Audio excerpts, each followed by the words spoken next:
à chỉ là vô ni ngã đồ này ngã cho nó phải chỉ để lên nữa nè thì tôi nhìn đồ phun này mà sao mẹ cho con mà phun họ bố lên mày họ mà bảo họ bố lên à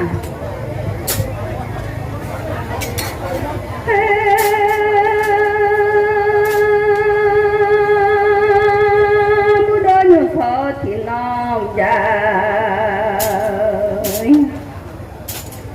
nhiều khó thì nó ngơ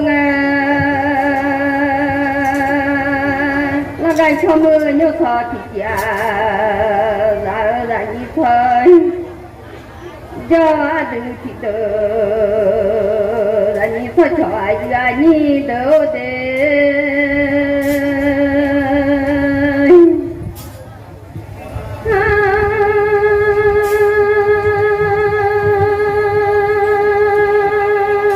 cho thế là như lên lo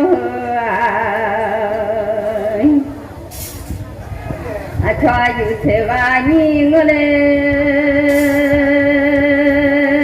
à chỉ thế mò ya sa bọn ta ra lê lo cho dù nó thế và nhìn là nghe nó dù khơi ta nhìn cơ mà ngơ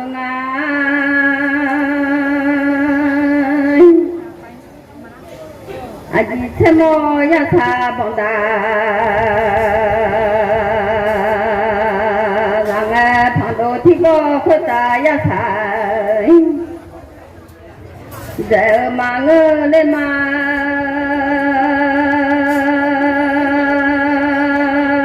bố đồ giả nhô thì nó con nó thì ra lên mai do nàng hắn nó chỉ dạy mà có nhà lẽ thoa ở lên nó nhà ngơ ba dặn em mà mẹ lỡ lối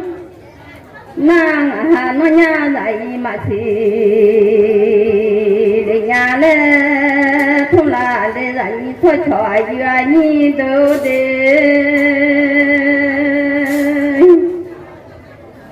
mà chỉ là nông chế lên mà nhà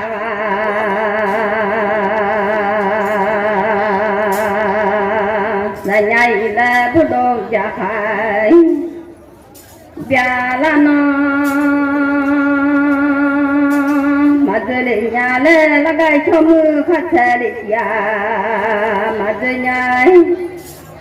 lên ngã thì khổ dừa bút đồ thua nó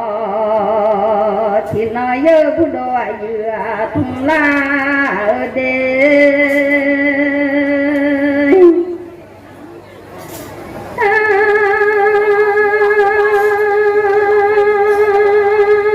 phải nó mà chỉ nhà là dân thành là lôi là mà nhà thôi nhà là rồi chơi thà khá lên lo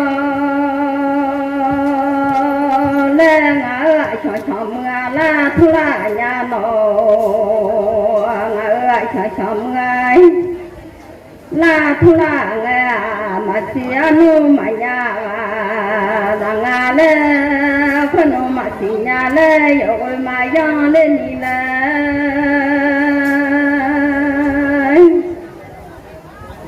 mà nhà không lê rồi chè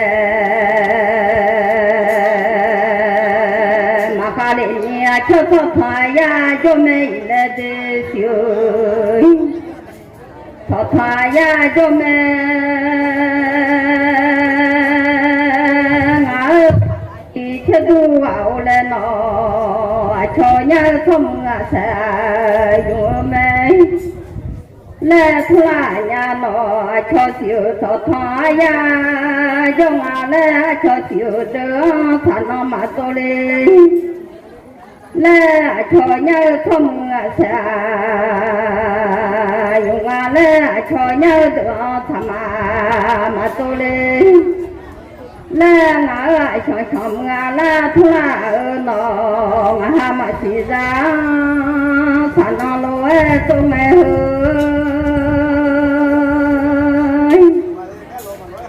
hơi mà nhà là thà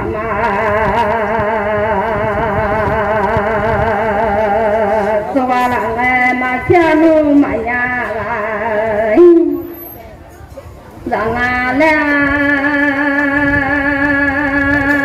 là như cho đó nó à khá cái gì mà thu liệu mà nó về lưu khai ya chỉ ni mà qua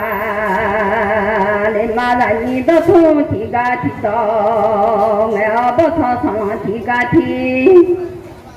nghe tất cả liệu nó ni mà sẽ còn sáng thì cha lô ấy chưa mà ngay sẽ không ngờ bao đủ thì tòa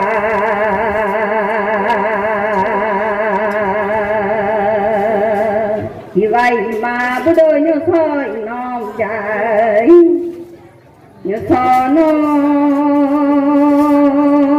thì nó phải nói vì mà giờ không nó rồi mẹ mà du không nó du mà là như sao cho du thì đỡ ra lời nó cho đến mà trả lại mà đỡ để nó mà không nó ba lại mà đùa để mà lo là như sao cho ai như đó nó sao cho cứ ye là phải thế cho còn nó sao cho là bơ còn đã đỡ lên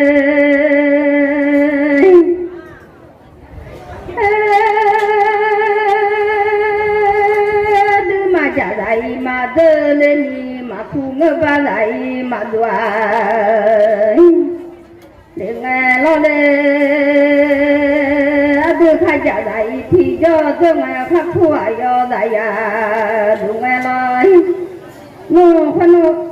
khoan ngoại trời chồng là thua à cho để hơi mừng lên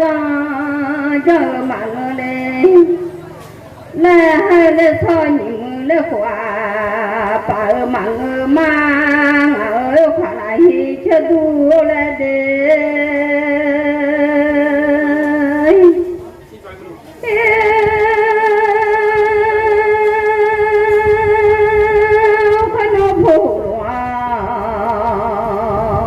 nhưng mà tôi lấy là để hú lúa lọ trái tôi lấy là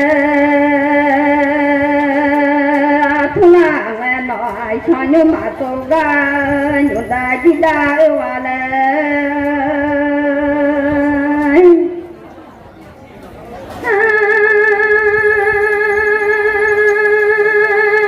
cho nhưng mà tôi ra nhưng ta chỉ đã quay là không có nói cho tôi hai nhà thơ mà nhà lên nó giờ lu hai nhà bỏ mà loa để chơi là như thôi cho ngã mà thì được là thọ thế là ngã thì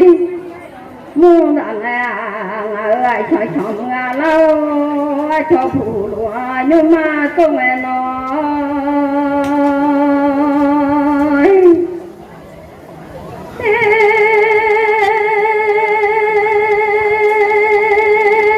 hát tôi chia sẻ cho mà lo lê hừa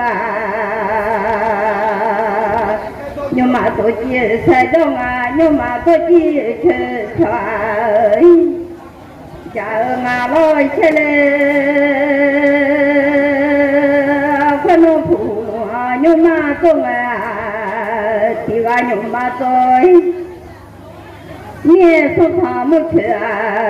chúng mà lấy gì mà liệu mà nó thì ga nhưng mà tôi có phụ một chuyện chui cho bà ngà nó để hóa ra luôn lọ già từ ngày lọ nu thì ga lọ già ta số thọ mẹ là bông à lấy gì mà liệu mà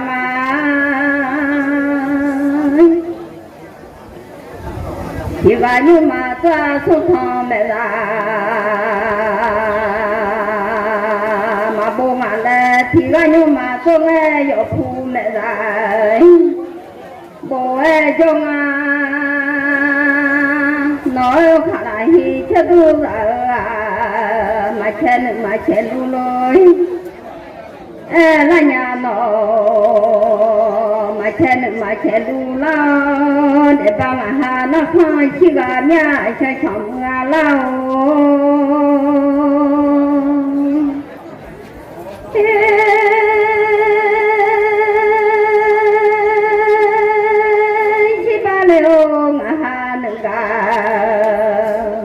bố bà mía con nô hai mẹ mà thôn lên mà để cho đôi hai mẹ mà thôn lên mà giờ lúc khai ra chỉ ni mà bỏ để ni khó thong đồ này này yêu nó đồ không hao này này nó qua đây bố đồ chạy nhau thì nó dài ra họ giỏi gì mà ta thương mẹ hơi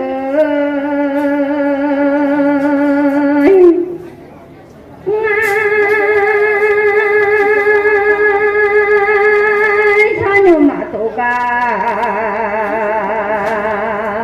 nhung đại chỉ đã ông khôn nó nhung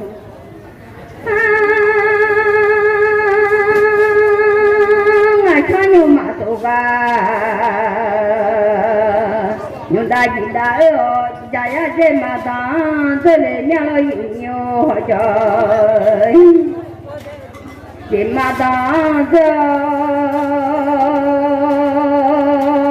dài ở họ cho chỉ mà ta tôi nghe cho thế đó chỉ nghe thì cô mà thùng lê cho thế ra cơ thì phải mà ra đi lê ngà thì đó chỉ nghe thế cô thùng la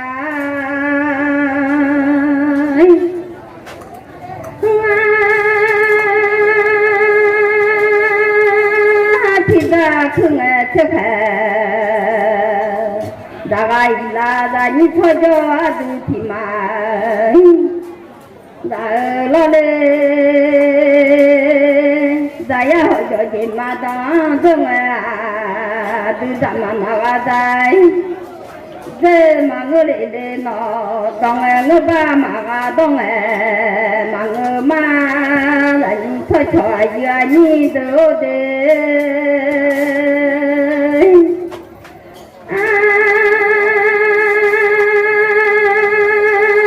từ dặm mà đông người ba là đông đang nè ra thế thằng nó con nó đang nè thế thôi mà chú liệu mà nó đó thế nè bỏ lo mà già liệu mà thế là như thôi cho từ thì từ ra ra họ cho chuyện mà đó chưa trẻ lo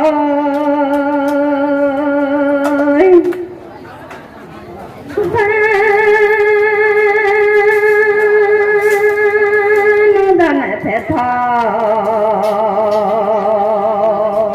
mà chú lộ adu mà ra thế mà người lên mà lo ra mà ra thế mà người lên nó từ đông mà đông mà người mai theo khăn rằng thế thôi mà chú lộ nó nhưng rằng khá ta bố lê mà cho chồng la áo lê bây giờ ngã lê bỏ lo mà về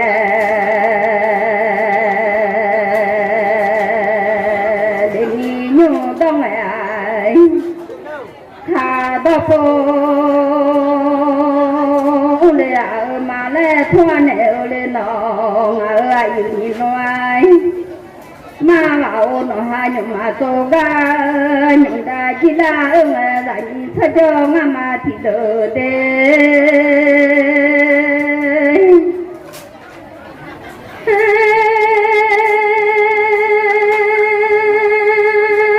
nó cho đồ khai ra mà thôi ya lu khai ra chỉ ni mà bỏ để mà là như đó thôi thì ga thì đó ngày ở đó thôi thằng thì ga thì về cái này mà nó còn nó thì đó ngày thế cha tôiว่าแต่lẽ thì lẽ bao ngày thằng bà baoว่าแต่lẽ thua nhang ở chơi chồng lang ở nhìn nó mau là nhìn sao cho nó nhà gì gạo